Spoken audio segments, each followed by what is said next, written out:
Bonjour, je suis Gabor Sajdi, je suis kinésithérapeute et je suis enseignant dans la méthode McKenzie. Je suis président de l'Institut McKenzie France et donc j'ai un intérêt particulier pour le canal lombaire étroit et je trouve ce sujet particulièrement intéressant pour trois raisons. La première raison, c'est que c'est une pathologie qui prend de plus en plus d'importance avec une population vieillissante. En effet, les modifications dégénératives comptent pour beaucoup dans la survenue d'un canal lombaire étroit qui devient cliniquement pertinent.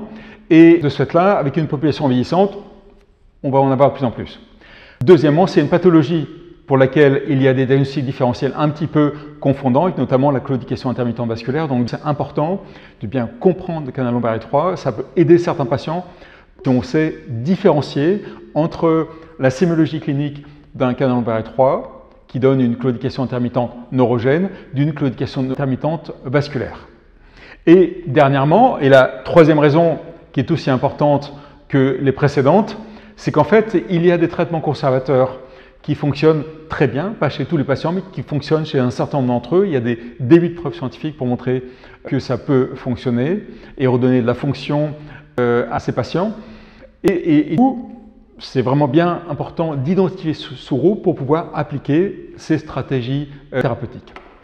On va commencer par l'anatomie, quelques petits rappels anatomiques rapidement pour savoir de quoi on parle.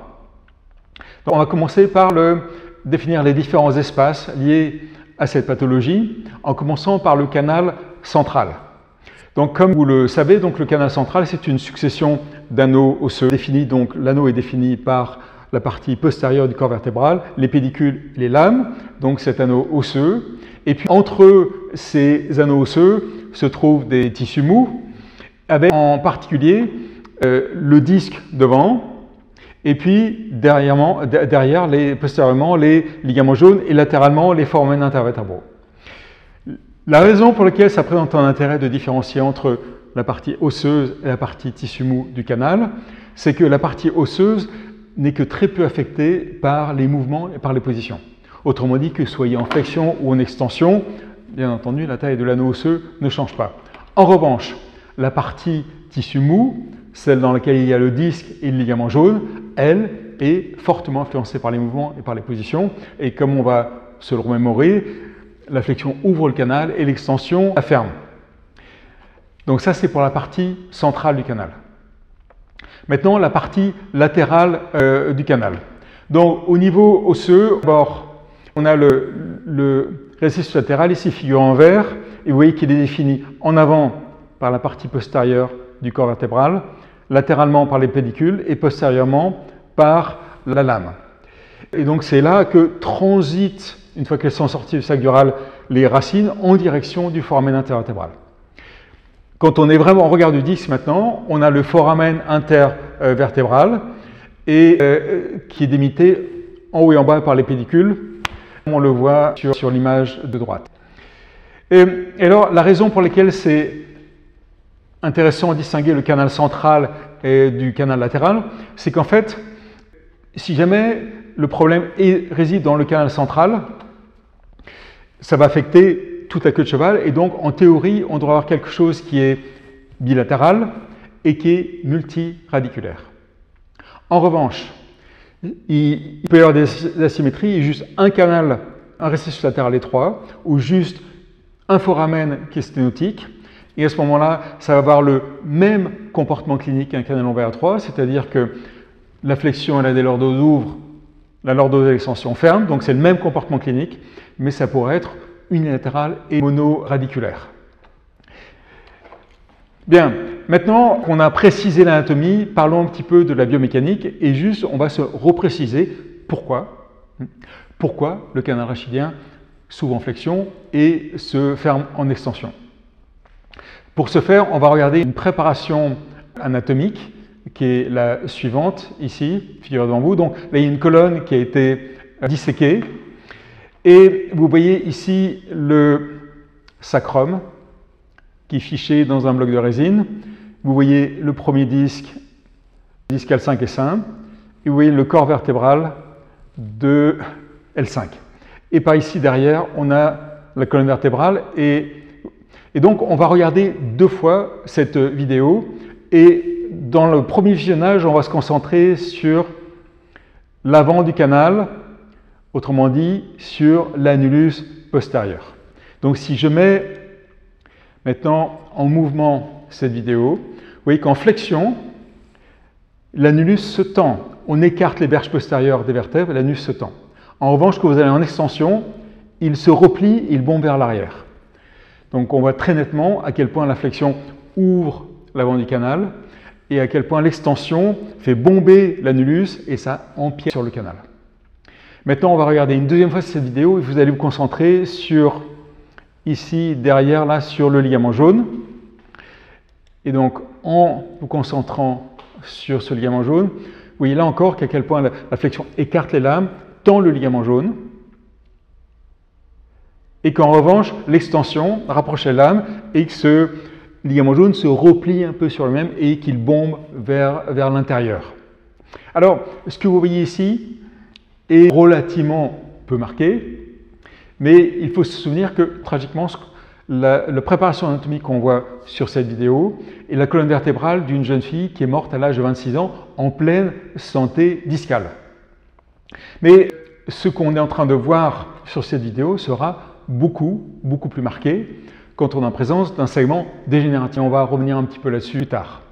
En résumé, donc vous allez en extension, vous repliez, vous comprimez l'annulus postérieur qui va bomber vers l'arrière et empiéter sur le canal, et vous rapprochez les lames, vous faites bomber le ligament jaune vers l'avant. Donc on a l'annulus qui bombe vers l'arrière et le ligament jaune qui bombe vers l'avant, et ça referme le canal en extension. En flexion, l'inverse se passe. On tend l'annulus postérieur, on tend le ligament jaune et ça ouvre le canal rachidien. Et ce qu'on vient d'écrire sera beaucoup plus marqué chez quelqu'un qui a des fortes modifications dégénératives. Bien, après l'anatomie, la biomécanique, maintenant passons vraiment aux déterminants de la taille de ce canal. Premier élément qui détermine la taille de ce canal, c'est le fait d'avoir plus ou moins bien choisi ses parents, comme on dit. C'est-à-dire, c'est la génétique. Et vous voyez que vraiment, là, on a deux colonnes qui sont vraiment des colonnes de personnes jeunes sans modification dégénérative, avec une différence extrêmement frappante dans la taille du canal. Et on voit qu'entre ce canal, entre guillemets, normal et celui-ci, on voit qu'il y a pratiquement moitié moins de place. Donc, bon, il y a des gens qui partent avec un handicap de départ sur la taille de leur canal et c'est purement génétique. Cependant, cette prothèse congénitale est rarement suffisante pour être symptomatique. Du coup, il va falloir qu'il y ait un deuxième déterminant qui survienne et ce deuxième déterminant, ce sont les modifications dégénératives. Et alors, ces modifications dégénératives affectent, il y a trois mécanismes dans les modifications dégénératives, trois sortes de modifications dégénératives qui vont impacter sur la taille du canal, avec premièrement le bombement annulaire. De quoi parle-t-on? Si jamais un disque est décomprimé, si un nucléus a perdu ses propriétés à transmettre la charge, une bonne partie de la charge est transférée sur l'annulus. Comme l'annulus n'est pas conçu pour résister à de la compression, il s'effondre un peu sur lui-même et il déborde tout autour. Quand il déborde latéralement ou antérieurement, ça ne pose pas de problème, il n'y a rien à comprimer. En revanche, quand l'annulus bombe vers l'arrière, il empiète significativement sur le canal. Donc, premier mécanisme, le bombement annulaire. Deuxième mécanisme, l'ostéophytose des zygapophysaires. Comme toutes les articulations du corps humain, les articulations zygapophysaires sont sujettes à avoir de l'arthrose. Et là encore, bon, les projections ostéophytiques postérieures n'ont pas d'effet. En revanche, les projections ostéophytiques antérieures vont empiéter sur la taille du canal latéral et elles vont pas mal impacter aussi le récessus latéral étroit et le foramen intervertébral. Dernier élément dégénératif qui va influencer la taille du canal, l'hypertrophie du ligament jaune. Dans le segment dégénératif, quand les vertèbres sont rapprochées, non seulement le ligament jaune est détendu, mais il devient hypertrophique. Est-ce que c'est une tentative de compensation du corps parce que le segment devient légèrement stable? Peut-être tous les ligaments sont un petit peu moins tendus.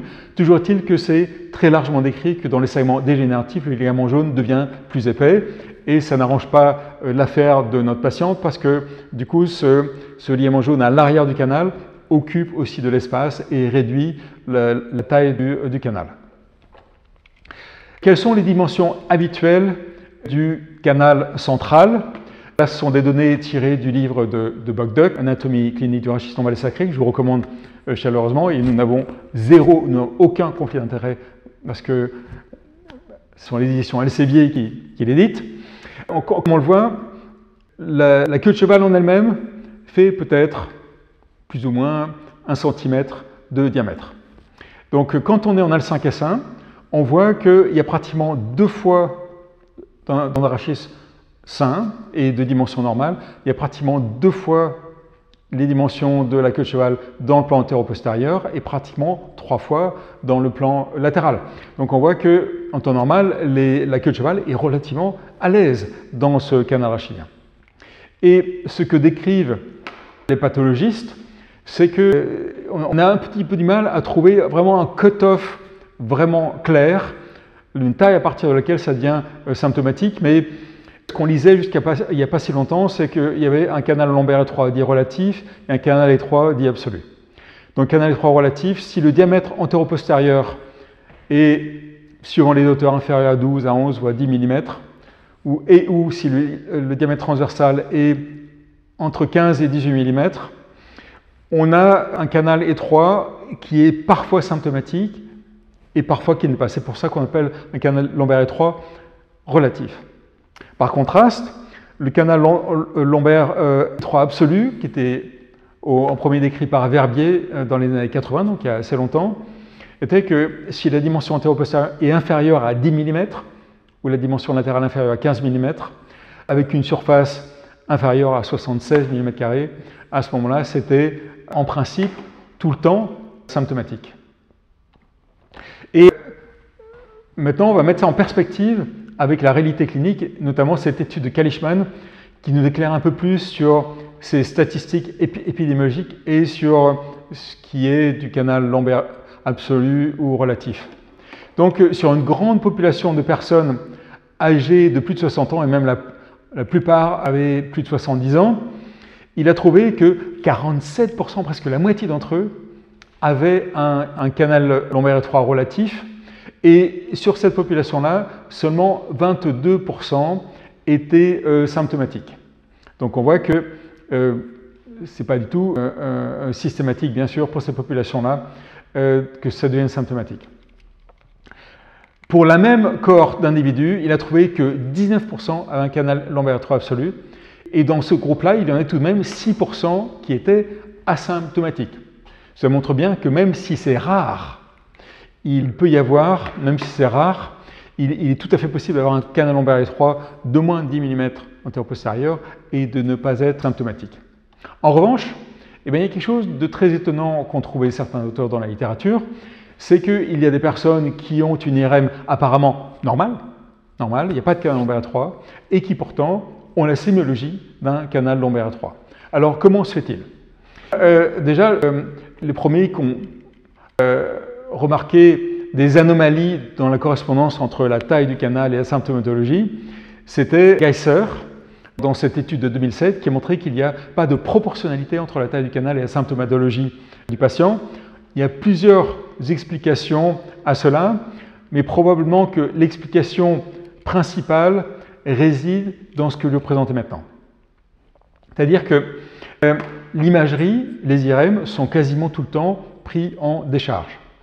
Il y a très peu de machines qui sont capables de produire des IRM en charge dans le monde, et puis souvent la définition est vraiment très mauvaise. En France, 99% des IRM sont faites en décharge. Or, beaucoup de patients avec des segments dégénératifs vont avoir une grosse différence de taille du canal entre la charge et la décharge. Et c'est très bien illustré dans cette étude-là, vous voyez que ce patient-là en décharge, un canal qui est quand même étroit, on voit que le sac dural la touche partout, mais on voit qu'en charge, il diminue presque de moitié encore. Et donc il peut y avoir une énorme différence entre l'imagerie en charge et en décharge, et ça peut expliquer tout à fait pourquoi il y a des patients qui semblent avoir un canal normal ou relativement peu étroit en décharge et qui sont symptomatiques. Regardez, ici j'ai assisté à une opération dans laquelle le patient dont vous voyez l'IRM était opéré, et on voit que c'est quelqu'un qui a une taille de canal tout à fait correcte, que ce soit sur les coupes sagittales ou sur les coupes axiales, et ça semblait tout à fait convenable. Mais il se trouve que ce patient se plaignait d'une sémiologie vraiment de claudication intermittente neurogène. La claudication intermittente vasculaire avait été complètement écartée, et cela peut sembler intriguant qu'avec un canal qui paraît normal, ce patient puisse avoir un canal lombaire étroit fonctionnel. Son chirurgien, qui est très averti de ce qu'on appelle parfois le canal lombaire étroit occulte, a donc commandé une saccoradiculographie dynamique. Alors, pour ceux qui l'auraient plus en tête, une saccoradiculographie, c'est quand avec une aiguille, on va injecter du produit de contraste dans le sac dural. Et alors, vous voyez que même en décharge, lors de l'extension, donc il est en latérocubitus, on demande au patient de creuser son dos, on a déjà une image en sablier. Ici, vous voyez, là où ça devient radiotransparent, c'est qu'il y a très peu de liquide céphalorachidien qui subsiste, et ici on a un véritable étranglement, une image en sablier. Et pour ce même patient, dès qu'il passe en charge, et vous voyez ici les radios en charge avec le produit de contraste dans le sac dural, on voit vraiment que ici, là, il n'y a plus du tout de liquide céphalorachidien, donc il y a vraiment un canal lombaire étroit en charge pour cette personne-là, et qui devient encore beaucoup plus marqué quand la personne se penche en arrière. Bien, maintenant, donc on a parlé de l'anatomie, on a parlé de la biomécanique, on a parlé de ce qui crée la symptomatologie avec les modifications, enfin le canal étroit congénital, les modifications dégénératives et les modifications qu'il y a entre la charge et la décharge. Maintenant, il reste à expliquer un phénomène vraiment important dans le canal lombaire étroit, la latence. En effet, pourquoi dans le canal lombaire étroit symptomatique, les symptômes apparaissent avec une latence? En effet, si jamais le canal est vraiment étroit, on aurait pu penser que dès que le patient se met debout, ça aurait été suffisant pour comprimer ses racines nerveuses et il aurait eu des symptômes immédiatement. Mais ce n'est pas le cas. La plupart des patients vous décrivent que les symptômes ne surviennent qu'une fois qu'ils ont été debout pendant 10, 15, 20 minutes, ne surviennent que quand ils marchent, dans le pire des cas, 25 mètres, et dans le meilleur des cas, plusieurs centaines de mètres ou 1 kilomètre. Donc en fait, les symptômes ne sont pas immédiats, ils apparaissent avec une latence. Et la raison pour laquelle il existe cette latence, c'est que le mécanisme de compression est indirect. La compression est insuffisante pour comprimer directement les racines nerveuses de la queue de cheval. Par contre, elle est suffisante pour comprimer les éléments vasculaires qui irriguent la queue de cheval.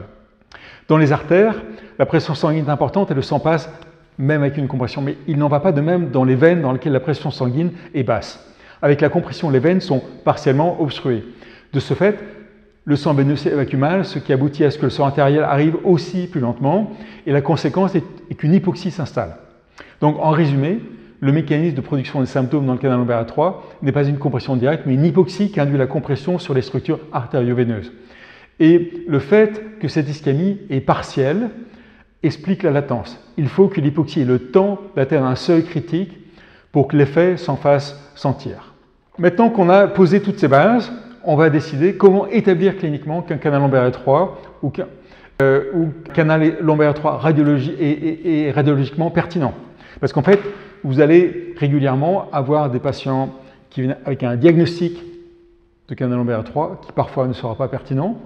Et à l'inverse, parfois il y a des gens qui, comme on l'a évoqué, n'ont pas de canal lombaire étroit radiologique parce que l'imagerie est faite en décharge, mais qui auront tout de même la sémiologie d'un canal lombaire étroit et auront probablement un canal lombaire étroit occulte.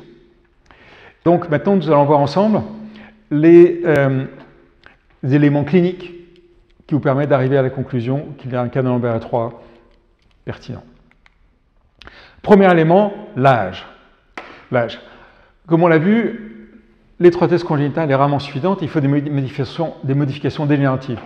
Du coup, ces symptômes, typiquement, n'apparaissent que plus tard dans la vie, typiquement à 55 ans ou même plutôt 60-65 ans. On verra plus tard que dans le cluster qui a été mis en évidence par Chad Cook, il parle d'un patient qui a plus de 48 ans dans l'expérience que j'en ai, on voit quand même rarement des gens avec un canal lombaire 3 symptomatique plus jeunes que 55 ou 60 ans. Ça peut arriver, mais c'est rare. Ensuite, la topographie des symptômes. Si la queue de cheval tout entière est affectée, typiquement, les symptômes sont multiradiculaires et sont bilatéraux. C'est le cas de figure le plus fréquent, avec un patient qui se plaint de douleurs dans la totalité du membre inférieur. Mais comme on le sait, la médecine n'est pas une science exacte. Et c'est important pour nous de noter ces variabilités qu'il peut y avoir entre les patients. Et il y aura 15% des patients qui n'auront mal que dans les cuisses et 6% qui n'auront mal que dans les mollets et les pieds. Du coup, il est important de garder à l'esprit ces choses un petit peu atypiques. Ensuite, le canal lombaire étroit est une affection qui évolue à bas bruit insidieusement sur des années, puisque ça survient avec les modifications dégénératives. Donc, en général, on a affaire à un patient qui est chronique et qui est plutôt stationnaire, il n'y a pas de variation rapide. Et si l'éclair se détériore, il se dégrade lentement au fil des années.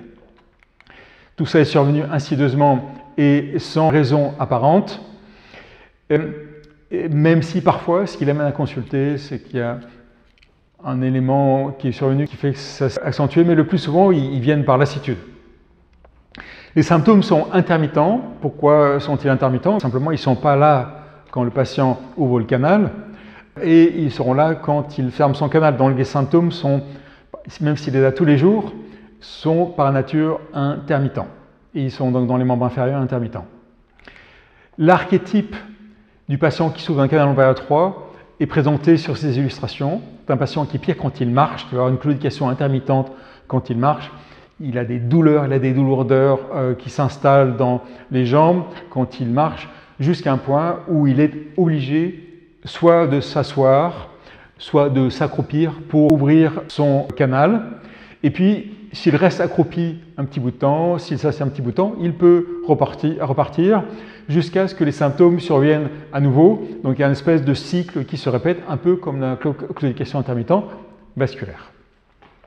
Le grand classique, c'est le signe du caddie aussi. Donc dans le signe du caddie, le patient s'étonne que dans la rue, il a très rapidement les symptômes au bout de quelques centaines de mètres et il peut faire 3 fois le tour de l'hypermarché quand il pousse son caddie. Et quand il pousse le caddie, bien sûr, il est un petit peu courbé en avant, surtout s'il s'appuie avec les coudes.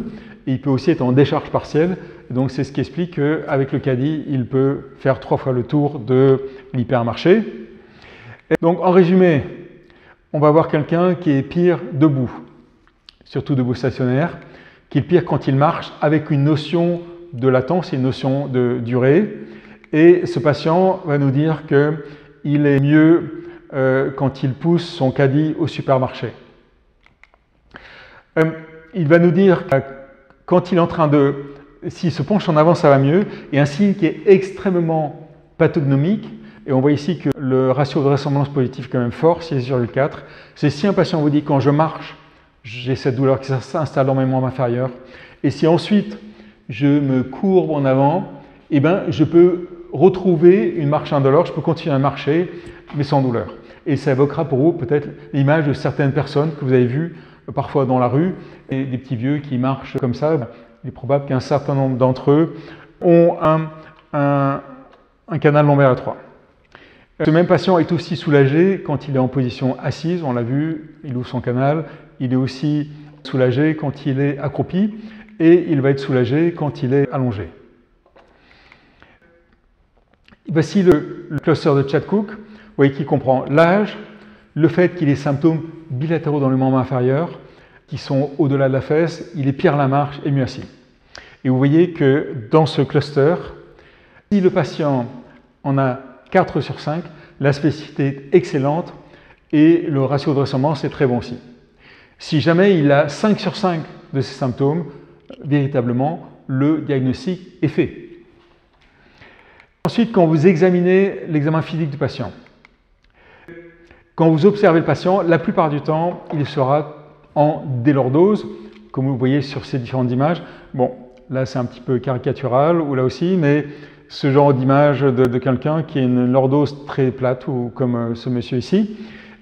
Et Donc en fait, au fil des années, le patient probablement compense, consciemment ou inconsciemment, et se met en rétroversion pour ouvrir son canal. Donc ces patients tendent à être plutôt en ouverture dès lordose. Quand on fait l'examen neurologique, il est souvent négatif, mais il n'est pas rare tout de même d'avoir des pertes, mais des pertes discrètes. Il y a une perte un peu diffuse, motrice dans les membres inférieurs. Alors on ne sait jamais si c'est quelqu'un qui du coup est assis la plus grande partie de la journée. Est-ce que c'est juste parce qu'il utilise très peu ses muscles, qu'il a une espèce d'amyotrophie généralisée, ou est-ce que c'est neurologique? Parfois c'est un petit peu dur à dire. Pour ce qui est de la sensibilité, puisque c'est bilatéral, on a du mal à comparer un côté avec l'autre. Donc parfois, il faut comparer la sensibilité de la cuisse, par exemple, avec celle de l'abdomen. Parfois, on trouve un réflexe achilléen qui est ténu ou absent. C'est pas rare, mais en même temps, c'est pas exceptionnel chez les personnes âgées. En ce qui concerne les pertes d'amplitude, typiquement, il n'y a pas de perte de la flexion. L'extensibilité sous-pelvienne n'est pas très bonne, peut-être, mais il n'y a pas de perte de la flexion. Par contre, l'extension, souvent, est raide et douloureuse. Probablement parce que le patient évite consciemment ou inconsciemment d'y aller. Et puis de toute façon, avec l'âge, il y a beaucoup plus de perte de l'extension que de la flexion. Et après, dans les tests des mouvements répétés, donc c'est vraiment quelque chose d'un peu propre à la méthode McKenzie, mais je pense que la plupart d'entre vous connaissent ce principe. On prend les symptômes du patient et on lui demande de répéter les mouvements. On explore de façon méthodique, en charge ou en décharge, la réponse symptomatique et mécanique du patient au mouvement. Et donc c'est extrêmement utile de faire ce test avec des gens qui ont un canal lombaire 3, déjà pour être certain qu'il n'y a pas de préférence directionnelle. Et alors, bien sûr, ce patient, s'il est symptomatique, au moment où on initie les mouvements, donc s'il est debout et qu'il a déjà été debout au moins quelques minutes et qu'il a déjà ce symptôme dans les jambes, la flexion va le soulager. Mais ce n'est pas une préférence directionnelle. Pourquoi ce n'est pas une préférence directionnelle? Parce que c'est que très temporaire. C'est plutôt une position antalgique. Pour lui, il ouvre son canal. Mais dès que ce patient sera à nouveau debout quelques minutes, les symptômes vont survenir à nouveau. Donc c'est plus de l'ordre d'une manœuvre antalgique que d'une véritable préférence directionnelle qu'on va observer avec ce patient. Le bénéfice n'est pas durable. Donc ce n'est pas une préférence directionnelle. Bien, donc on voit que le diagnostic est relativement facile à établir. Maintenant, donc, voyons quelles sont ces pistes de traitement conservateur que je vous ai annoncées en début de présentation. Suite à des publications, si on met ensemble les choses qui ont été publiées, et si on se réfère au moins à une étude faite en 2015 par Delito, donc il y a des de preuves d'efficacité, au moins chez certains patients, de combiner 4 choses qu'on voit sur ce schéma. Premièrement, si vous faites faire à l'échelle de plusieurs jours, plusieurs semaines, plusieurs mois, si vous faites faire beaucoup de flexion à ces patients, autrement dit, on leur fait faire beaucoup de pompage en ouverture du canal rachidien, on va avoir une amélioration symptomatique. Probablement que ce qui se passe, c'est qu'on draine la queue de cheval. Le contenant ne peut pas changer, seul les chirurgiens peuvent changer le contenant chez un canal lombaire étroit. En revanche, le contenu peut peut-être changer. Cette queue de cheval est très probablement œdémaciée hyperémique. À force de multiplier des séquences de pompage en ouverture, probablement qu'on arrive au moins partiellement à drainer cette queue de cheval. La queue de cheval n'a pas plus de place qu'avant, mais comme elle est plus petite, elle s'en accommode mieux. Et donc le patient améliore son endurance à la station debout, améliore son périmètre de marche. Et ça, c'est vraiment quelque chose que j'ai observé à de nombreuses reprises avec des patients et qui est tout de même très intéressant. Deuxièmement, il y a plusieurs études maintenant qui indiquent que de faire du cardio aux patients améliore leur périmètre de marche, plutôt du cardio en délordose, bien sûr, comme sur un vélo. Et là encore, il y a une certaine logique, puisque on a vu, c'est un phénomène indirect. C'est une ischémie de la queue de cheval. Et si jamais on fait faire du cardio à quelqu'un, on améliore la circulation et la perfusion de tous les tissus, et y compris probablement dans le canal rachidien. Et puis aussi, on reconditionne le patient. Donc, en tout cas, il y a eu des études qui montrent que même isolément, si on ne fait faire que ça à un patient, on arrive tout de même à avoir une amélioration tangible du périmètre de marche. Troisièmement, le renforcement des membres inférieurs.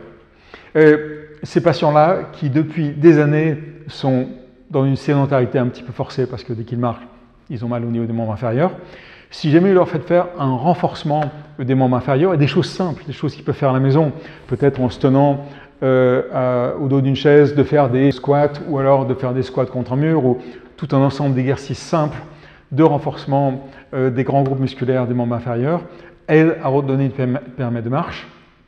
Dernier élément, la mobilité de hanche et tout particulièrement la mobilité de la hanche en extension. En effet, ces patients-là, comme ils sont beaucoup assis, ils ont probablement tendance à développer une hypoextensibilité de la hanche en extension. Et bien sûr, ça ne fait pas son affaire parce que du coup, dans le pas postérieur, elle a tendance à encore plus cambrer, encore plus fermer son canal. Donc, si jamais on leur redonne de la mobilité en extension, on les aide à tricher, on les aide à faire de l'extension de hanche sans fermer le canal ou on ferme au moins le canal, et donc ça peut les aider. Et puis, probablement, il n'y a pas eu d'études, vraiment à ma connaissance, il n'y a pas eu d'études cliniques là-dessus, mais ça paraît logique de proposer aux patients de faire du flossing, donc de faire des sliders en position de slump pour faire coulisser les racines et aussi contribuer au fait de drainer ses racines.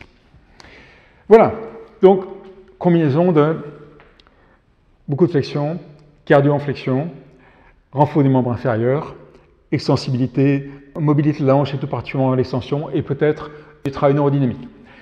J'espère que cette présentation vous a intéressé et qu'elle vous permettra de mieux reconnaître la typologie de ces patients-là